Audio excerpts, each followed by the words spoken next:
What are the groups that are performing well today? What have been strong? What has been leading? Raise my stop loss as quickly as possible to minimize my average loss in the markets. Then I let the stock work. At the end of the day, is your system performing in this market? Are you performing in this market? Especially writing down your expectation, I think is a good exercise, something that Mike Webster emphasizes as well. You're actually seeing the reality of your trading. And key stocks will also tell you that when the market is acting down, but they're acting well, that there's a chance that the market will also come back. You could switch this out for the equity contribution column so you can see what trades actually move the needle. If we listen to our portfolios, we curb our losses. This is real-time grades that the market's given us.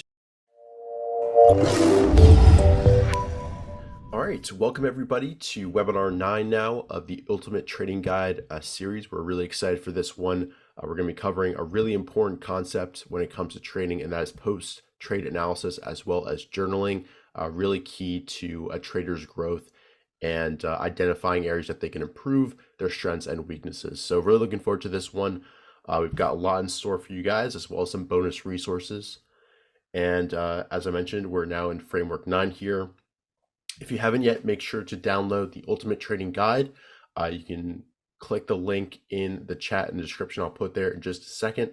And this is a really excellent resource that is full of entry setups, tactics, and we really spent a couple months here building this, over 115 pages full with a lot of great examples. So definitely check this out. If you haven't yet, 100% free.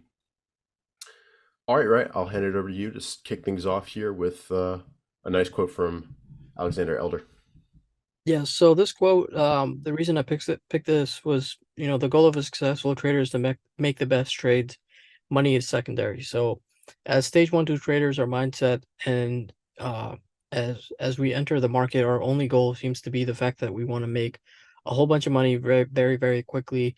And a lot of the marketing that folks do, be it brokers, be it individual, businesses, is the fact that you want financial independence.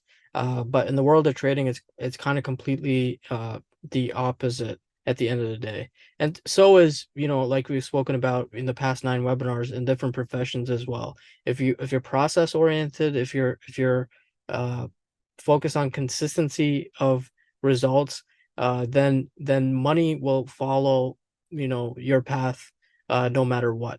But it's those habits, traits, etc., that that people don't do, but the expectation remains the same, and that's the fact that they should be stage 1, stage 3.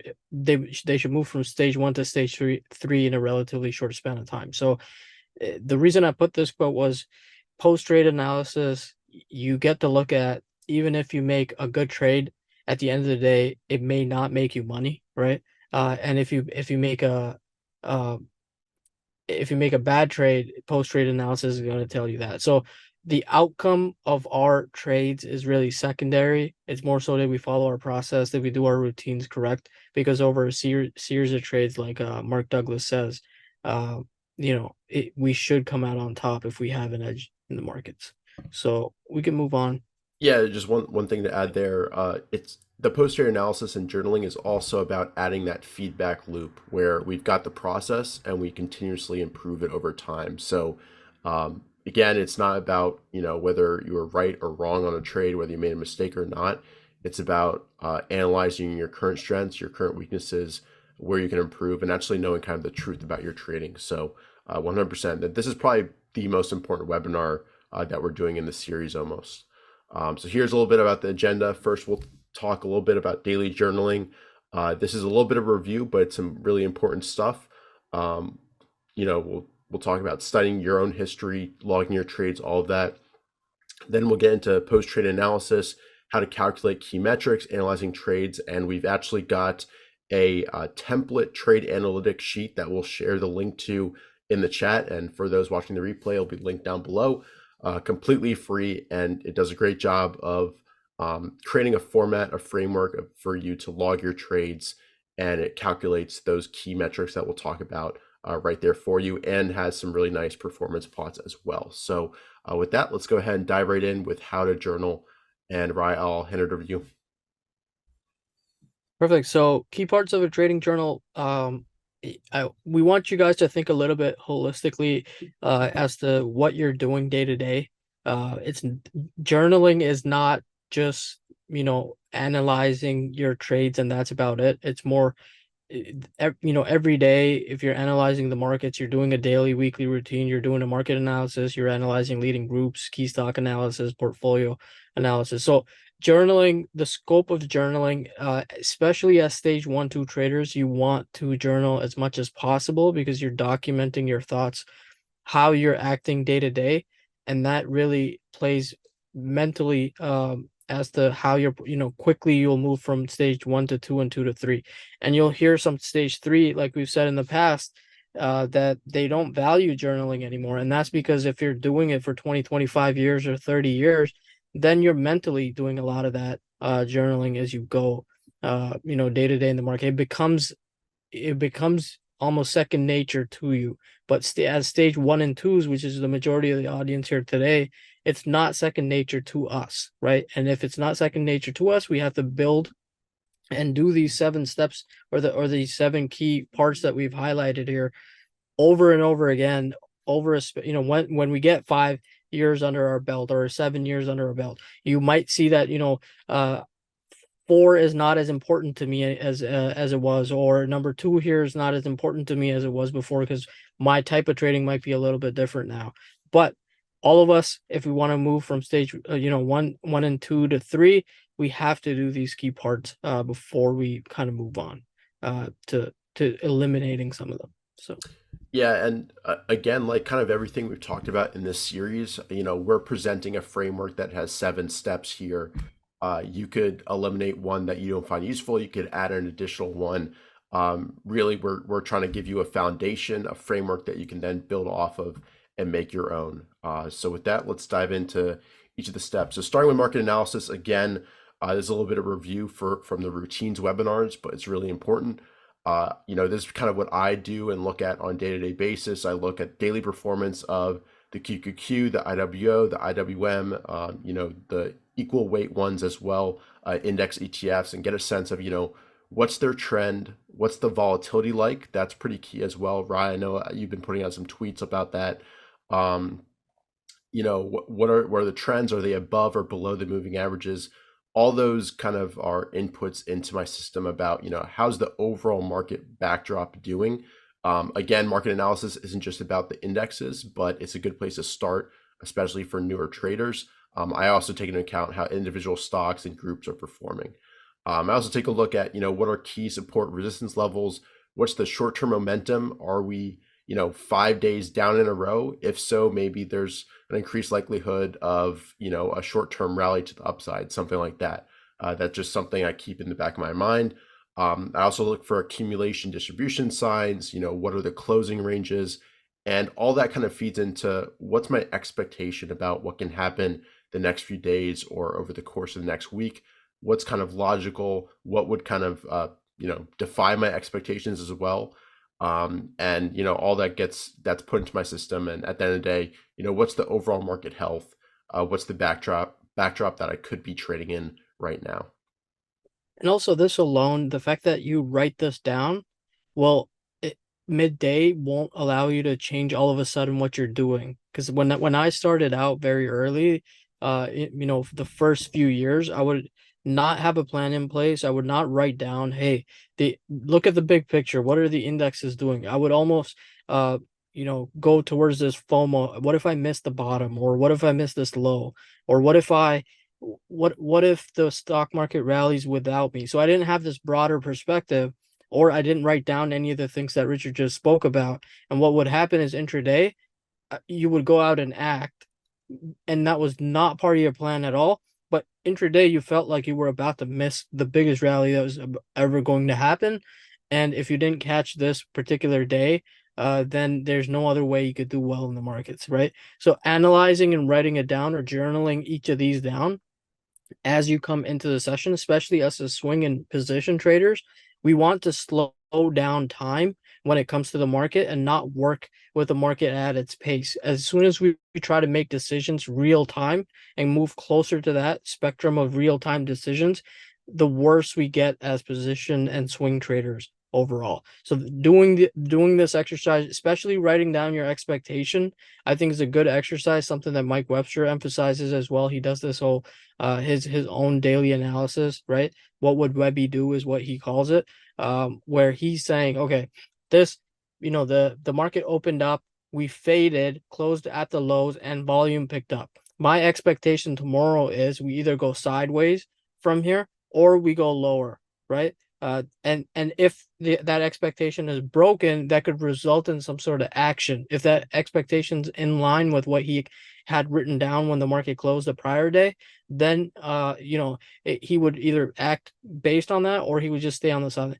All of this is just to say the fact that if you do this offline, your real-time execution will be a lot better at the end of the day. So Yeah, and one more thing, this ties into post analysis as we'll get into later because one of the columns that I included in the trade analytics sheet is, a spot for you to put notes on the market health at that time of the trade, because you'll realize if you haven't already that the market is probably that's the most important thing with regards to if a setup will work or not, the overall market environment. So it's a really and important that's thing. Yeah, go ahead.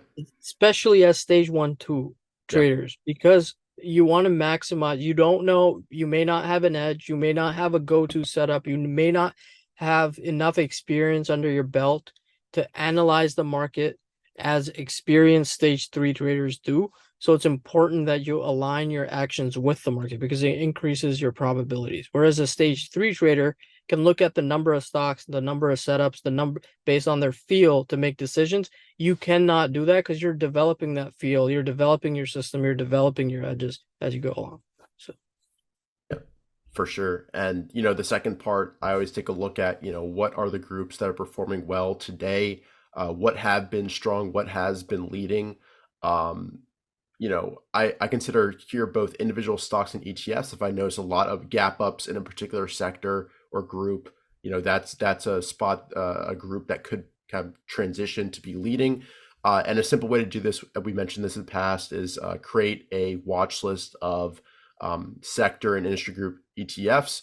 And you can sort by daily closing range. You can sort by daily performance, weekly closing range. The picture I have here is this most recent weeks, and you can see gold, a lot of the mining ETFs, all those are the top in terms of closing range this past week, finishing right near the top of their week's candles. So it's a very simple thing to do, but again, this is part of the overall market backdrop that if you do incorporate this into your daily journaling routine, it will really help you stay in tune with the market. yeah, and this one also allows you to allocate your portfolio in the right groups. If you are to go out and act and you're acting in the worst group possible, and we put out a stat that said 3 out of 4 stocks move with the market. That was the market analysis. And 37% of the stocks move is its industry and what it's doing, right? So as again, stage 1, 2, we want to align our actions to those two stats. If we do those, our probabilities increase. And this ETF list that was really inspired by Patrick Walker really puts that, it's clear as day in a matter of, you could put relative strength 6 month, 3 month, or 12 month based on this ETF list. And that could also give you a broader perspective on a quarterly basis what's working, on a monthly basis what's working. And it gives you quick insight, and then you can act within those groups if you want to be long. Especially this market, longs may not be working, but they're working in the gold space, the silver miner space, the silver some of these top groups that Richard's highlighted here. So Yep. And then the next part of kind of my daily journal are kind of key stocks that caught my eye for that day. So that could be gap ups on earnings. That could be stocks that had expectation breakers. Maybe they're at the bottom of the base, but they've been a prior leader, but they were getting sold off intraday and then they close at highs. That's a stock I want to keep an eye on to see how it progresses from that point.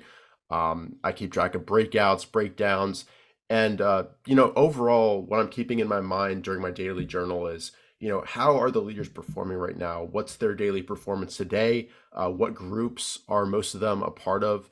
And also, what are their trends? Are they early in their trend, developing? Are they later on their trend? Are they breaking out? Are they breaking down? Keeping a journal with this information Well, again, it just helps you stay in tune with the market and see through the price action and really decipher what's actually going on under the surface. Ross says all the time, follow the leaders, follow the leaders, follow the leaders. That's really the way to go when it comes to knowing if it's the proper environment to be aggressive or defensive. So here I've got a screenshot. We just created a new screen in Deep View called the Deep View Leaders List. That's very selective, relative strength, trend, growth, all that's incorporated into here. Max, there's around 50 stocks in here. You can see a lot of the leaders, AMF, CrowdStrike's in here. And just looking at this list day to day and seeing, what was up most, what was down the most, sort by daily closing range, all of that gives me a great sense of, how is the market today. So key stocks, always really important because you want to keep an eye on these. If they set up entry points, you want to be ready and just to keep a tab on the overall market. This goes back into what's the overall environment and how aggressive should I be. And when it comes to stocks, the market really moves two ways. Key stocks will tell you that the market's about to get weak, right? And key stocks will also tell you that when the market is acting down, but they're acting well, that there's a chance that the market will also come back, right? So we always want to keep that in perspective, and that's the market communicating to you on a stock by stock basis, right? Especially, let's say we come into a market cycle and we say that the semis are leading, or we come into a market cycle and we say cybersecurity names are leading. Then, if and when the market does turn around and those names start going up, quite a bit versus all these other stocks that you're tracking, it gives you more confidence. It gives you the that the market has enough behind it so that it can continue rallying from one session to the next or from one week to the next as well, right? So that goes back to Ross's point where he is very stock oriented. He usually knows by looking at like the up on volume screen that he runs daily or his long watch list that he's built. He has a really good gauge on what individual names are doing, and he would sit there, especially throughout this recent correction, and then we got that rally, the initial rally that failed. He said, there's still enough in the markets as things pull back in. He said there's enough leaders out there that things can still turn around, right? And that gave him like a 30,000 feet picture because he's built a list, something like the deep view leaders or what he calls the long watch, or he just looks at the up on volume. That's giving him name by name. I have 8 to 10 names I could play with if and when the market gets good, and that's how he kind of keeps track of it as well. Yep, absolutely. Then, the next part of your daily journal should be taking a look at your portfolio. We've covered this before, but, just, take a look at how did it perform today? How did the market perform today? Is there a discrepancy there? Were you outperforming when the market, the indexes weren't going too hot? That can actually be a positive sign. Sometimes it's a huge red day in the markets and your portfolio holds up really nicely or is even up big. So that gives you, again, kind of that situational awareness. We've talked previously about ranking your positions, knowing your strongest holding, your weakest holding, and also just have an idea of how much risk you currently have in the markets. If you got stopped out tomorrow of every single name that you own, what would be your drawdown be? Those are all things that you should keep track of, and it's good to include into your daily journal. Yeah, and there's almost it's kind of most important you take care of what you have, then go out there and do more shopping when what you have doesn't work Right. at the moment, right? So this is kind of the primary feedback that the market is giving you. If you place a position, and we spoke about progressive exposure, position sizing in that webinar as well. If you put on a 1/8 position, for example, and that 1/8 position, let's say your style of trading is swing trading, you want to align with the markets and its top industry groups or potential leadership groups. You're doing that, and then you pick a name. Let's say you pick Nvidia, and then Nvidia you put on a 1/8 position size, and it's down 4%.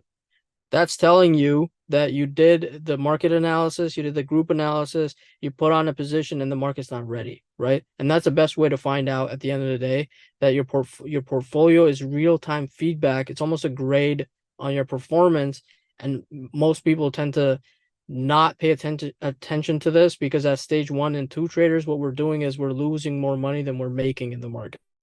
And the way we're losing that money is we're not listening to our own portfolio and what it's saying to us.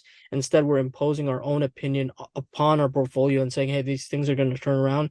And sometimes those don't happen. And things like 2022 happen. People go into 80 to 90% drawdowns, eventually giving up and not, pursuing this as a profession. So if we listen to our portfolios, we curb our losses. This is real-time grades that the market's given us, real-time feedback.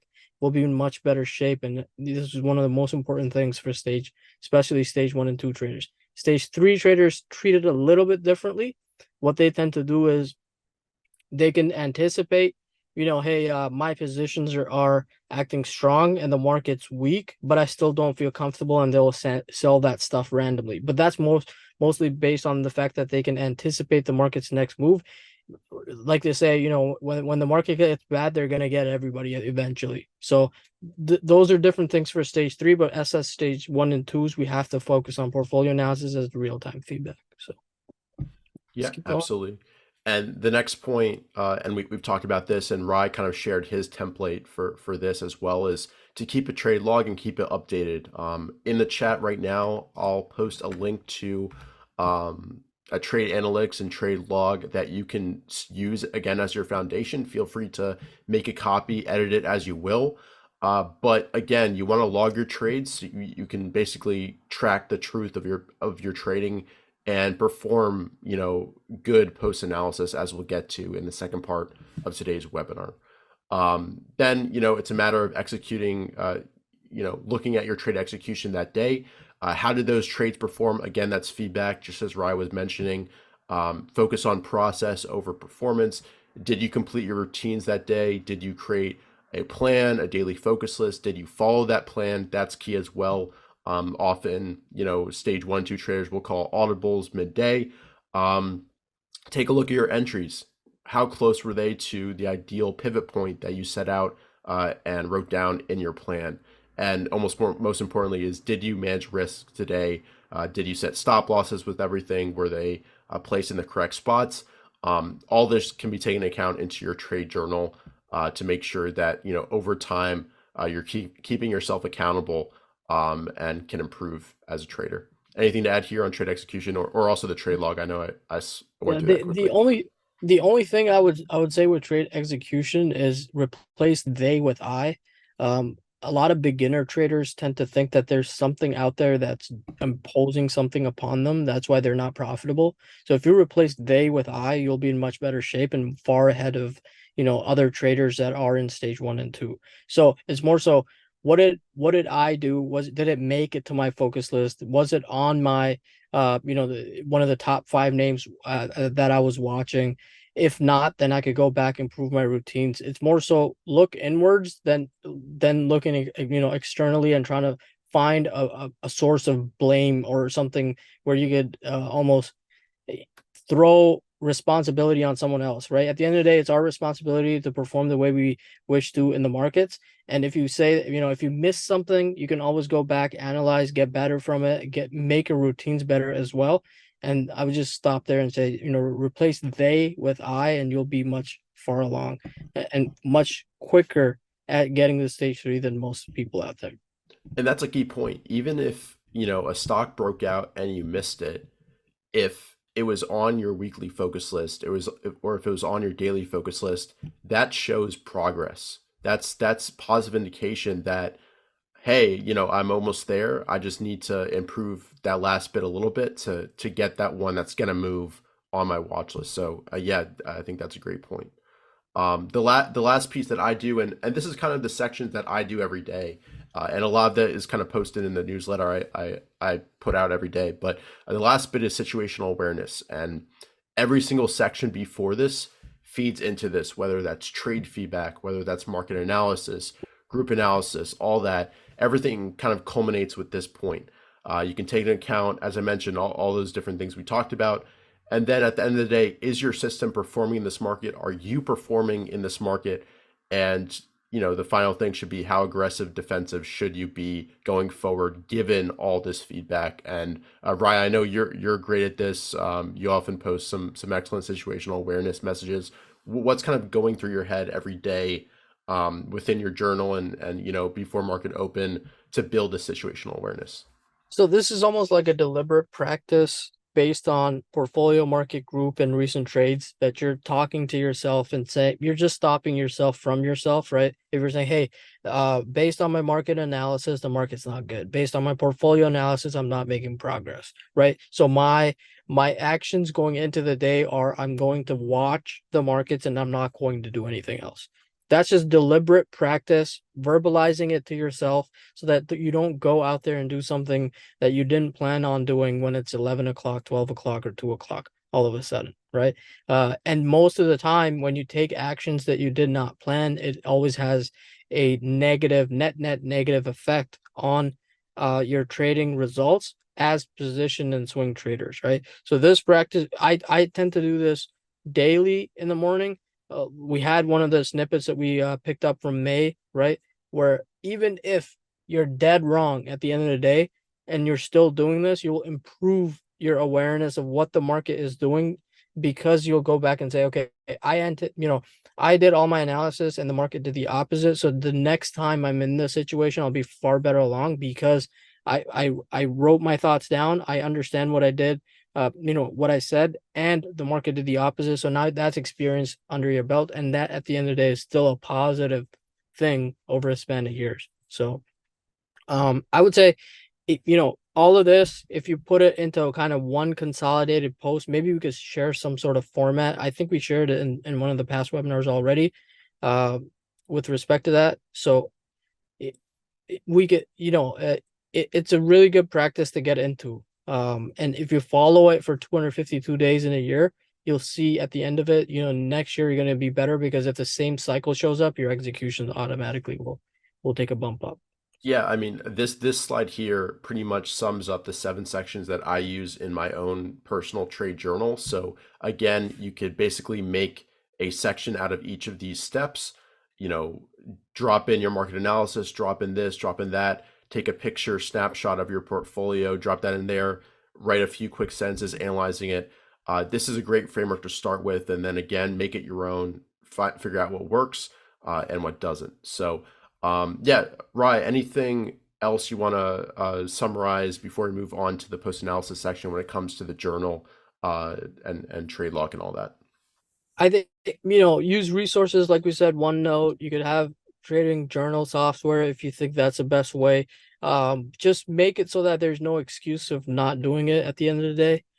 It's very important that you do. I still do it. Ross, to an extent, takes bits and pieces of this and still does it even after 3.5 decades in the markets. So it's really, really important because the best ones tend to do this analysis for them to actually go out and perform. And there's no reason for us to say that these things are not important to our trading. So Yep, perfect.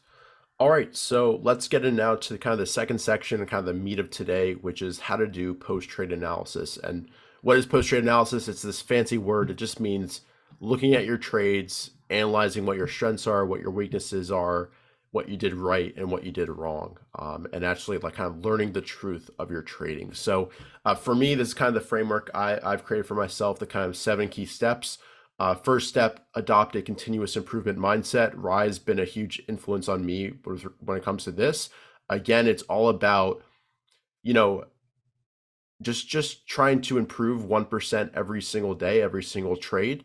It's not about whether, I had amazing execution on this singular trade. It's about taking what I did there, learning from it, and just trying to be a little bit better in that situation that the next time around. Again, adopting that mindset, adopting the student mindset, all that you're always learning.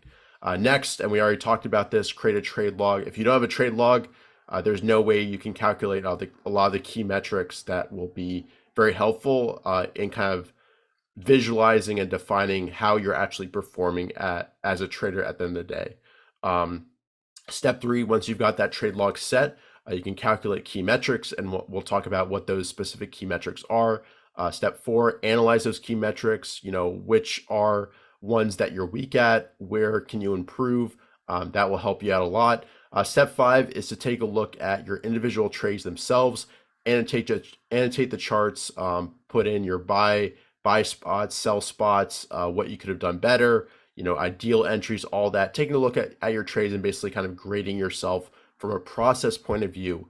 And what's really important with step 5, I think, is remember that in the moment, you can only operate based on the knowledge you had. There's going to be times where you sell a stock and it doubles and triples and quadruples after you sell it. You were only operating based on the knowledge you had at the time. So remember to grade your process based on what you had available at the time, not just some magic hindsight that, oh, I should have, I need to make a rule to hold no matter what because look, this doubled without me. Be realistic, be intellectually honest there. Step 6 is to take into account both your key metrics as well as the individual charts that you annotated, and draw some overall conclusions about your performance over whatever period you're analyzing, whether that's a month, a week, or even a full year. Then step 7 is to, from those conclusions, are there any actionable changes to your trading rules that you should make? And go ahead and make them. And we'll talk about a few things such as being very specific, all of that will basically help you down the road. So here's basically the first step here. You've got to be tracking your trades. This is just a sample of the trade log that I already shared the link to. It's in the chat right now. Basically, very simply, the symbol, date of entry, entry price, number of shares, the setup. You can use shorthand like I have. This is just breakout, gap up, whatever market trend notes you want to leave here, whether you're grading that on a stoplight system, whether it's just green or red, or above 21 EMA, below 21 EMA. Just write a quick note in here about the state of the market and the market trend in this column here. Then you've got the date of exit, the exit price, and you want to input your portfolio value over here as well, so you can get a sense of what was the contribution of that trade to that portfolio value, increase or decrease. So in the shared sheet, any column with a yellow in the header means that you should, as you make a new entry, as you make a new trade, basically add in that information, and then the sheet will automatically be able to output a lot of the statistics that we'll talk about later on. So again, a copy of this log is in the chat and is in the description right here. Also, one Yeah. thing I would add to this is the fact that it gives you good feedback as to what your past 5 or 6 trades have been doing, Yeah. and it allows you to be aggressive, or increase your position size, decrease your position size based on what's working and what isn't working. And we covered that really in depth in the position sizing webinar. So it's kind of like a green light, orange light, red light system, even for you to be active or inactive in the markets. There might be spans where you might try 5 to 6 different trades in a row over a span of 3 to 4 weeks, and none of them are working. So you keep your position sizes low, because the idea is, when folks say we want to lose as little as possible in bad markets, and make so that in good markets we will try to amp that size up and outperform our bad times. That's essentially what a rising equity curve is at the end of the day, right? You size down when things aren't working, and you size up when things are working. Yeah, and I see some questions in the chat, how do we deal with ads and stuff like that?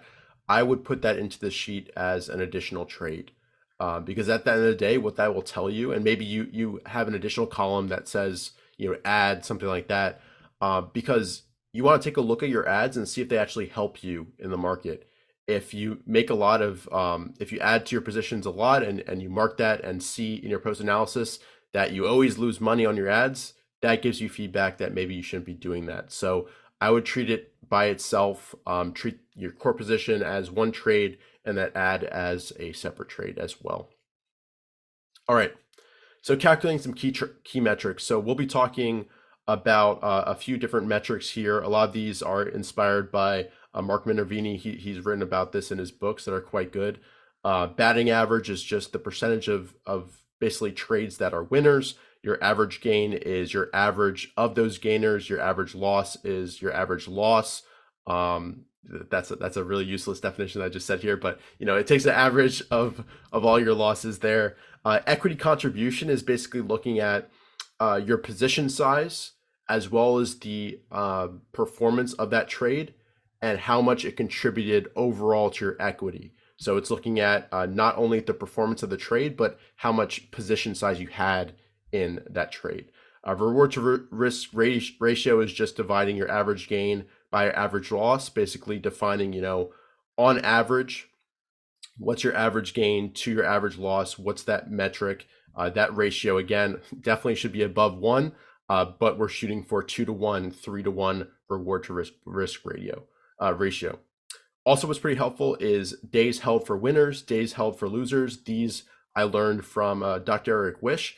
On average, you should be holding your winners a lot longer than your losers, and ideally, your average days held for losers are one to a few days. I would say you want to get immediate feedback. Either the trade's a winner or you get cut out really quickly. And this is just a fun graphic here. I want the truth. Calculating these will be tough for some people because you're actually seeing the reality of your trading. What is your batting average? How often are you right or wrong? But I would say never be scared of these statistics because really, in reality, it's just a starting point, and you can always improve all these metrics. So knowing what they are in this moment can only help you because it will inform you about where your weaknesses are and where your strengths are. Maybe your average gain is 30%. That's amazing. But your average loss is, 25%. That shows you where you can kind of focus your attention more on the risk management side to improve and improve that balance so you have a greater expectancy overall. Ryan, anything you would add or any additional metrics that you think would be helpful for people to keep track of? I think your average gain and loss also tells you the fact that like what the market environment is if you were to calculate it based on the number of trades. So my last 5 trades, what's my average gain? If it's 3%, and what's my average loss? It's 2%. Well, it basically says it's a choppy market. And when it's a choppy market, a lot of people tend to say, "Hey, I can't position trade in a choppy market. Now I need to become a swing trader." And then what swing trader says, "Hey, I can't perform in this market as a swing trader, so I need to become a position or a day trader," right? So that's all fine, and it can work for some individuals. Usually, it's not the answer. The answer to your questions is never to change your style all of a sudden. It's more so to look at these metrics, see what they're saying, and if the market's saying it's a choppy market for your trading system, then you need to be patient, right? At the end of the day, traders that are patient and make or see through some of the environments that they know that they do not excel in, and they can preserve what people call financial capital and mental capital, then when the market is on their side, then they could go out and perform the way, when the market's back in their wheelhouse at the end of the day. So I use average gain over the last 10 trades and average loss over the last 10 trades as a really good metric that tells me what kind of market. If my average gain is continuously on a rolling basis going up over the last 10 trades, it tells me that the market's getting better and better and better. And if it's sticking to that 1 to 3% range, if I see a gain of 3% in a single day in a choppy market, I would sell that into strength because I need to make progress as well. So those two for me are, very key insights as to what the market is telling me and how I should be trading week to week. Yeah, and I see a few questions about do you include this metric or this metric? This template that we're sharing today is a starting point. You can add and create whatever columns you find helpful. You can just save your own copy and create that column and input the calculation. And Alan explained equity contribution a lot better than I did initially.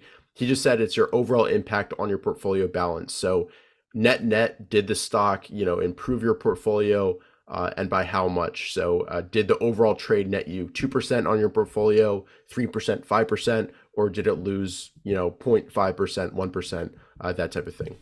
So let's get into it. So here's kind of the sheet here, and I've dropped the link again in the chat for anybody here. Again, this side right here is pretty much just your trade log, and anything in yellow means that on a per trade basis, you should enter that different information. And I saw a good suggestion in the chat as well. You could add a column for rationale of entry.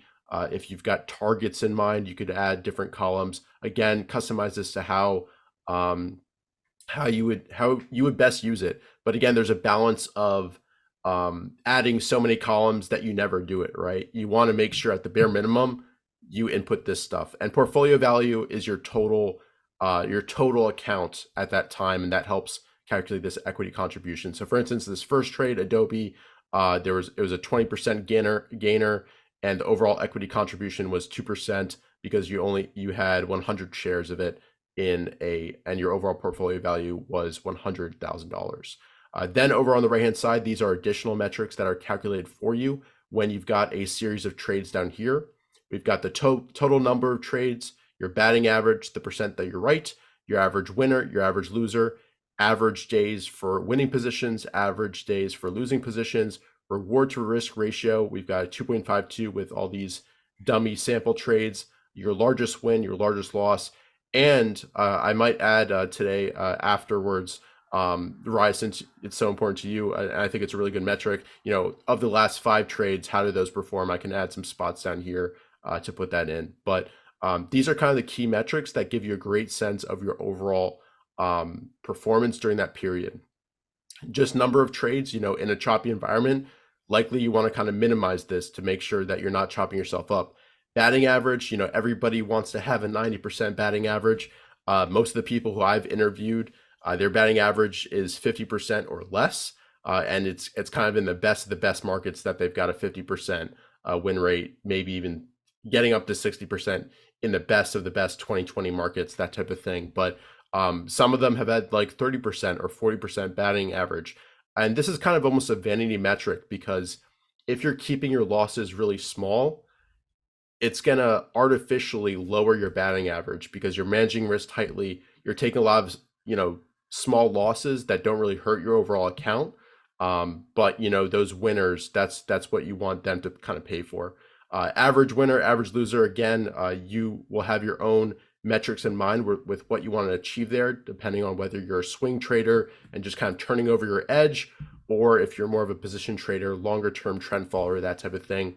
Average days, you want this to be higher than this one. Reward to risk ratio, I would say for swing traders, over 2 is good. Position traders, you want to be higher than that. And then largest win, largest loss, that just kind of helps identify the outlier trades for you that can be pretty useful to go over as you're looking back on your trades. Ryan, anything you want to add on this page? Also, column G is pretty important because it tells you what kind of setups or which edge you have in the market that's working. And most of the time, it's relatively clear that, like for me, in poor markets, I have just one thing, the short the SQQQ, right? And do that sometimes. And in good markets, you'll see a whole bunch of, like in May that we saw this year, from May to September, a whole bunch of gap ups and high volume setups that were working. So keeping track of that, and then in the back of your mind, when you do this, let's say your log is into 400, the last 400 trades you've made, last 600 trades you've made, you'll get better and better because it will go back to the fact that when we spoke about market cycle, right? When you start seeing a whole bunch of gap ups and may happen again at some point in time in the future, something in the back of your mind is going to click and you'll be a lot more aggressive. You'll be a lot more in tune with what's going on. And that's kind of the purpose of this whole thing, is to showcase different ways you can journal, put things on paper so that you can document. At the end of the day, you're just documenting different market cycles as to how you view them. And then you'll get better and better analytically at viewing things as different cycles that happen, and then different environments that happen in the market, and you'll be far better at interpreting and anticipating those movements. That's essentially, at the end of the day, what stage 3 traders are doing. It's nothing fancy. Yeah, and to add to that, if you track your setup and you have, you know, three setups that you use, and you always put that in with your trade. And also, if you define market trends specifically in a few different categories, you'll be able to then sort this data by setup or by market trend and calculate all these statistics based on that specific scenario and actually look at your edge in that instance. What's my edge on gap up trades? What's my edge on breakout trades when the market is green or the market's over the 21 EMA? What's my edge when we're below the 21 EMA? And you'll be able to see how all that stuff changes, and that will actually inform you what your edge is in different environments using different setups. So I think that it's incredibly valuable to keep track of the setup and the market environment with each of these trades. All right. So calculating the key metrics. This is just a little bit of kind of the magic behind the scenes. These columns are hidden in the actual sheet itself. You can unhide them if you want to take a look, but basically it's giving it a 1 if it's a winning trade, 0 if it's a losing, 1 if it's a losing trade. In this column calculates your winning percentage, losing percentage. All this is used to basically calculate these. And the key thing is here, if you want to get fancy and create columns for yourself, is using this if statement that you can use in Google Sheets or Excel. If condition, so was it a winning trade? Was it over 5% winner? Whatever. And then value if true, the value you want to show up in this column if this condition is met, and the value that you want to show up if this condition is not met. So this is kind of your magic sauce to use if you want to create columns for yourself and create and add new metrics to track. All right, so when you're analyzing these key metrics, this is kind of rule of thumb, kind of the order of importance in terms of my mind. Reward to risk ratio, your average loss, your max loss, your average winner, and then batting average. This is kind of, overall, what should you look to improve first? And, what should you consider more important? Again, batting average, everybody, I have a 90% win rate, 80% win rate. That just means that their average winners aren't that much bigger than their average losers if their batting average is that large. Right? Anything here when people are analyzing their key metrics that is important for them to keep in mind? Oh, I think it just as your average loss goes up, you want to be kind of take that as good feedback. I think risk reward. Sometimes people tend to say, "Hey, I'm buying, set up A at 18, my stop's at 15, and my expectation is that this thing's gonna go to 30." But those expectations are usually not in line with what the setup's potential is. So that risk reward can sometimes get a little bit skewed, especially as you learn that they're not as black and white in the markets where you just set a target and it's going to happen. So that this first metric you'll get better at over time. I would say I don't tend to think of it like this. Probably, most people do, successful people do think of it like this, but for me, it's like, how do I reduce my loss as quickly as possible? How do I raise my stop loss as quickly as possible to minimize my average loss in the markets? Then I let the stock work. If it wants to come back round trip me and I'm still considering that as a winning trade is basically you purchase at 18, and if you sell at 1801, it's a winning trade, right? So I'm more focused on minimizing or curbing that loss more than focusing on the reward side of things, because the reward will come if you curb your loss and you kind of play good defense. Offense will kind of take care of itself. So. Yeah, 100%. And I really like what Rick just put in the chat here. Before the seminar this morning, I added market condition, red, yellow, green, going back to the beginning of the year on my tracking spreadsheet. I then sorted the spreadsheet by color, and it really opened my eyes.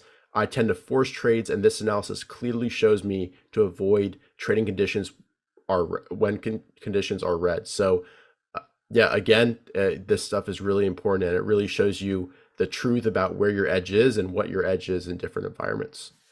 All right. So also included on that sheet are some different plots that I made there for you that as you add different metrics, it will update that. So first is a performance distribution. This is percentage gain plotted on the horizontal axis, the number on the vertical axis. So This means that between the minus 4.8% and 12.4%, you had 5 different trades that landed in this bucket. As you add more trades, this will get more granular.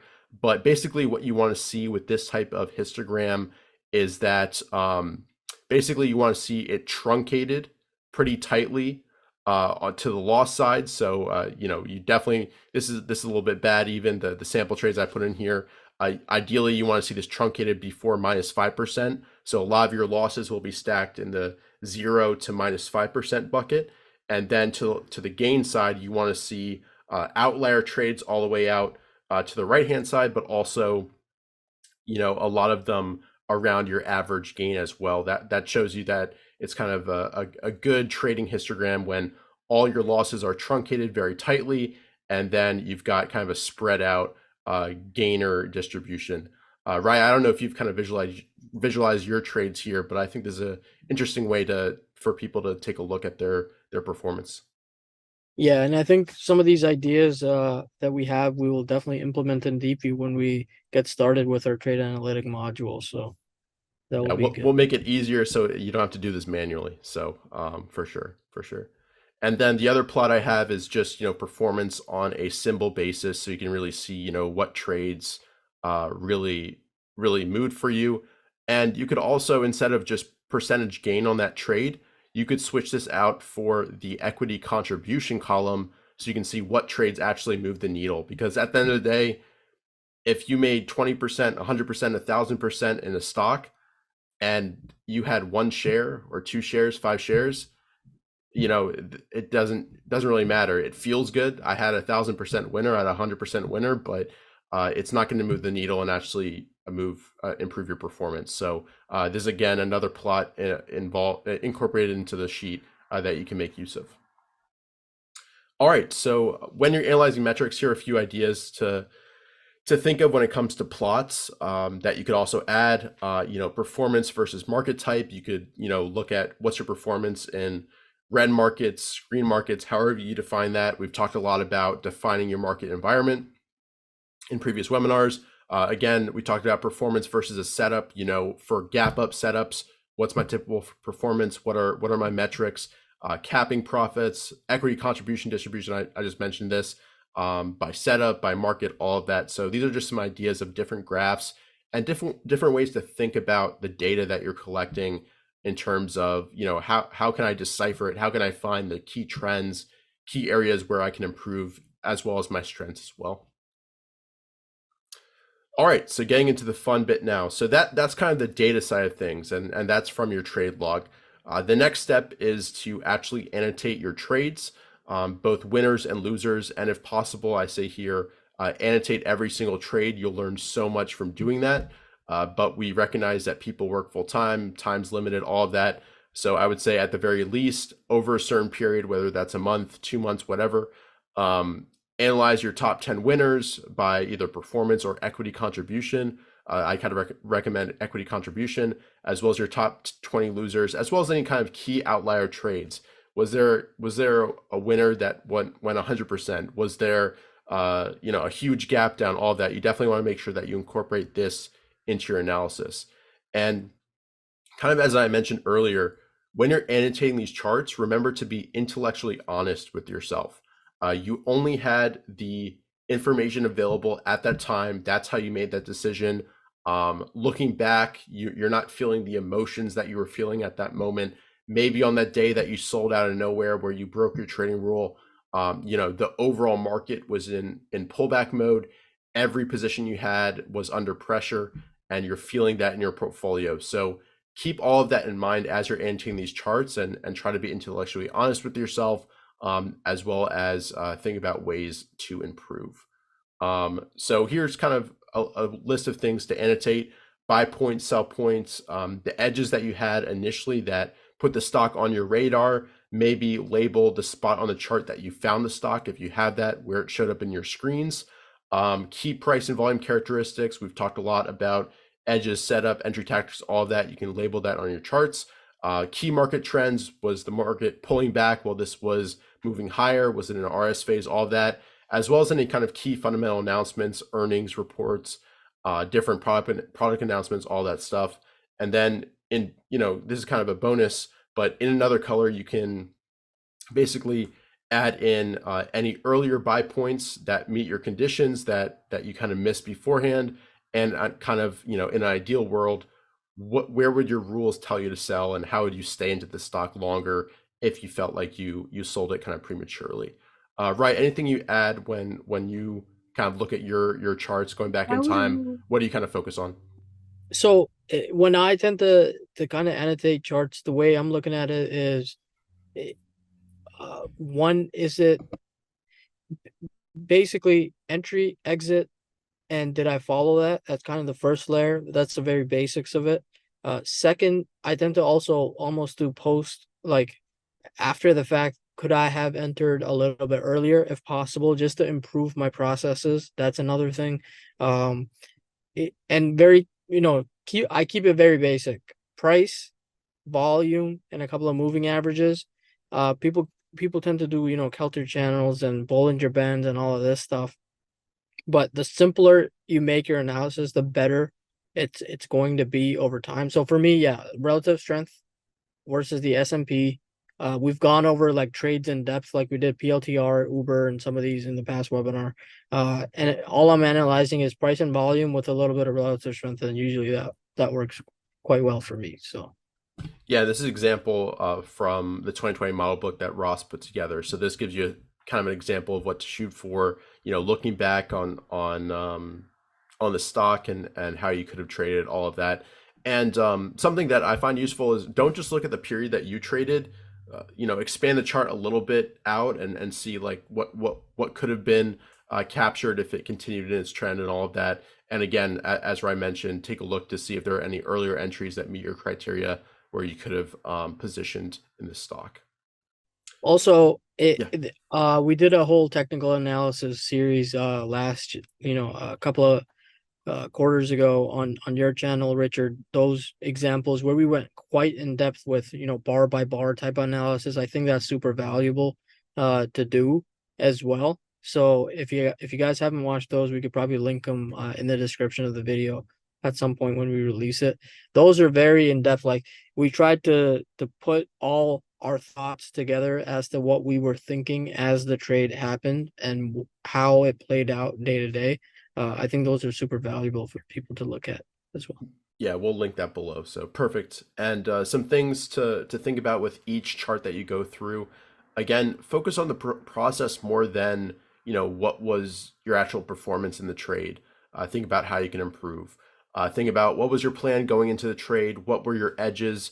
What was your entry setup, entry tactic? What were the overall market conditions like? Again, this will play a huge part in terms of whether the stock was a winner or a loser. Grade your trade execution on the buy side. Think about, how did you manage risk? Did you do that correctly? Did you follow your overall plan? And then once you were in the trade, how did you handle it? And how could you have handled the trade better if possible? And then just taking a step back for each trade, what were your key takeaways? Did this have, an amazing breakout? Oh, I handled this really well. I waited until it broke to 21. Whatever the key takeaways are for that particular example, just make sure to jot those down so you remember. Then, getting into the final steps here, drawing conclusions. You want to combine both the quantitative aspect, where you're looking at your trade log, your statistics, with kind of the qualitative analysis that you do through analysis of the charts themselves. Also, think about, over the period that you're analyzing, how did the market impact your performance? You can plot your equity curve versus a chart of the S&P 500 or the NASDAQ to get a sense of, were you making progress during uptrends? Were you going flat to a little bit down during drawdowns? All of that. Think about, what are your strengths? What are your weaknesses? What was your most effective edge slash setup? I promise you, if you have, 5 setups that you use, and you log all your trades with them for a year, and calculate your summary statistics for each setup, you'll find 1 to 2 clear winners where you get the majority of your performance from those in ideal market environments. Think about how you can lower your average loss, how can you expand your average gain, and what specific improvements can you make going forward based on this analysis. And that kind of gets into rule changes. So when it comes to adjusting your trading rules, you want to be very specific. So again, a trader of a similar kind of level to you should be able to decipher your trading rules and follow them to a T. Focus on your routines and process. Again, the continuous improvement. You're never going to have a kind of final trading rule set. I've gone through many, many different iterations now. I think Mike Webster is probably on iteration 3,987 or something like that. And you want to focus on risk management rules until your average loss, max loss, reward to risk ratios are in line. I think that's once you calculate your summary statistics, that should be kind of the first thing that you focus on, capping your average loss as much as possible.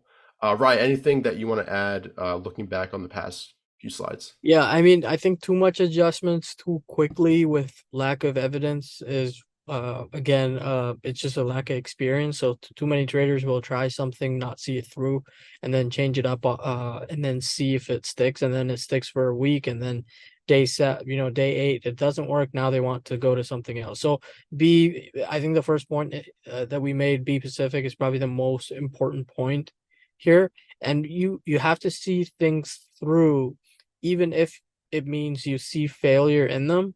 It still adds to your experience so that you will learn what not to do over a span of time, and we're always learning what not to do, and that's what our rule sets are at the end of the day, right? It's what we shouldn't be doing again and again in the markets because it's causing negative impacts on our performance.